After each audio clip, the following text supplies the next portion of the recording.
The Chinese Nation and the Scattered Brain by Jason Zari. A Scholardarity.com production.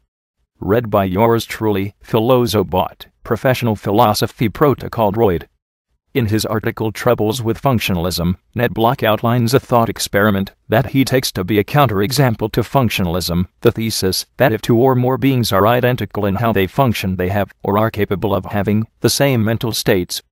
In what follows I will argue, using a different thought experiment, that if Block's argument refutes functionalism, it also refutes materialism for precisely the same reasons. Block invites us to consider the population of China, which has been ordered to simulate a human brain's program. Philosophy of Mind, page 96.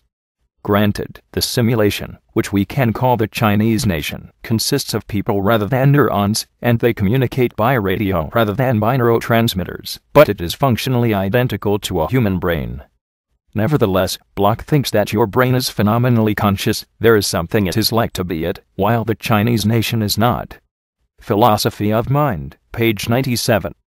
Since your brain and the Chinese nation are functionally the same, and since Block thinks it would be absurd to say that the Chinese nation has mental states, it cannot be true that functionally identical systems have the same mental states, and so functionalism must be false. Suppose, now, that the Chinese government orders the Chinese population to do something different. One by one, they start replacing the Chinese citizens with neurons. The neurons are suspended in nutrient baths and housed in small containers.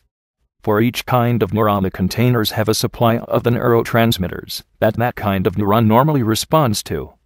One part of the container takes in electrical signals and releases the neurotransmitters when it receives the appropriate input.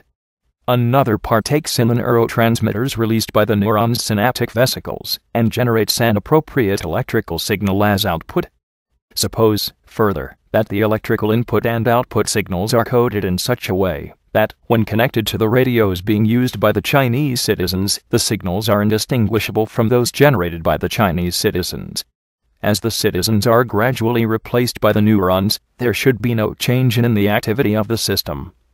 After all, in Block's original thought experiment, we suppose that the citizens mimicked the activity of individual neurons, and collectively the citizens were organized so as to mimic the behavior of the brain as a whole.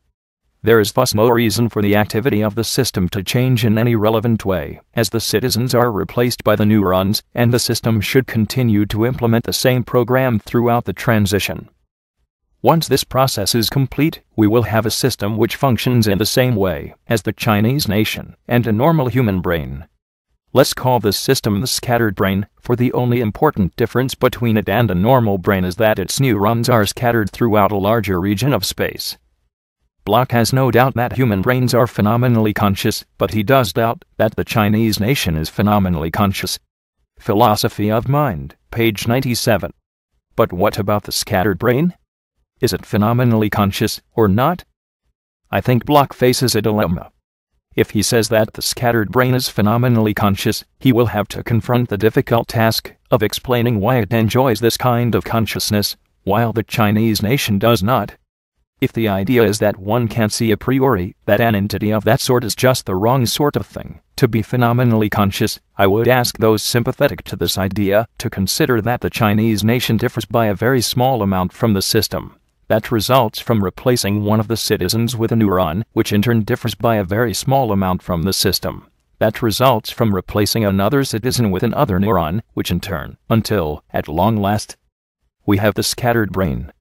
Now, if one can see a priori that the Chinese nation is not phenomenally conscious, one can surely also see a priori that the system that results from replacing one of the citizens with a neuron is also not phenomenally conscious, in which case one can surely also see a priori that the system that results from replacing another citizen with another neuron is also not phenomenally conscious until, at long last, one can see a priori that the scattered brain is not phenomenally conscious, contra our original supposition.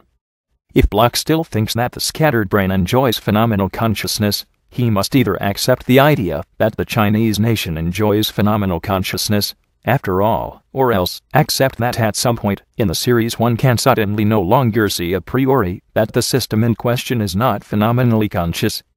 I doubt that Block would accept the first alternative.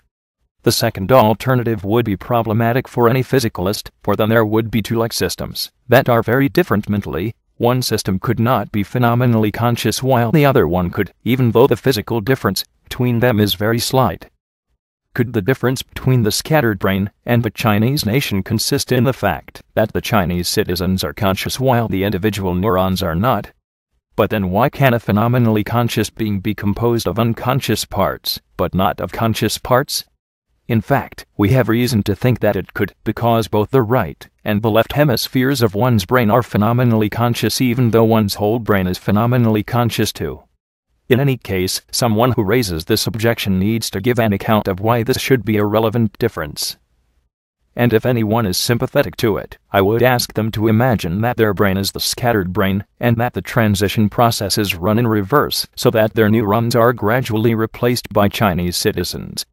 How plausible is it that one would gradually lose one's phenomenal consciousness as this transition proceeds?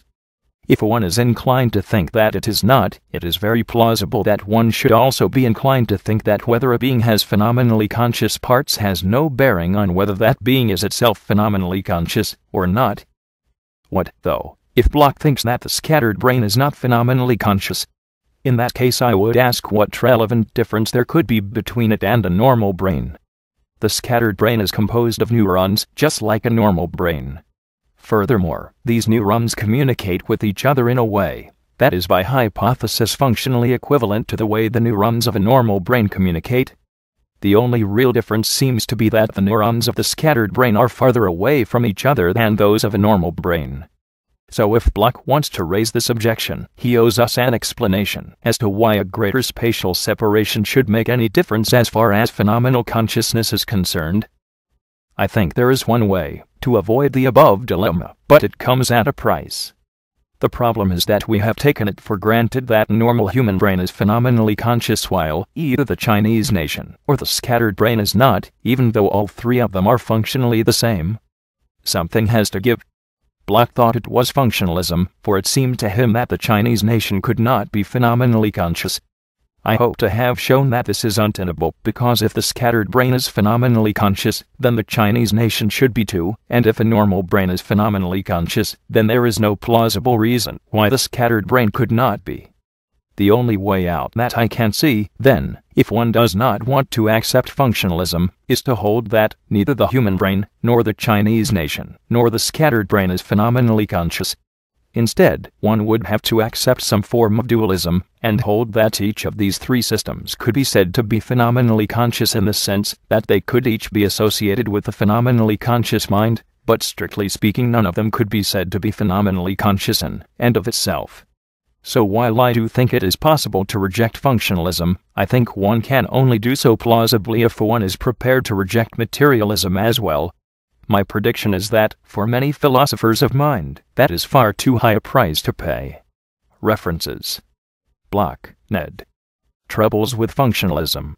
Excerpted from C.W. Savage, ed., Perception and Cognition, University of Minnesota Press, 1978, pages 261 to 325. Reprinted in Philosophy of Mind, Classical and Contemporary Readings. Chalmers, David J. Philosophy of Mind, Classical and Contemporary Readings.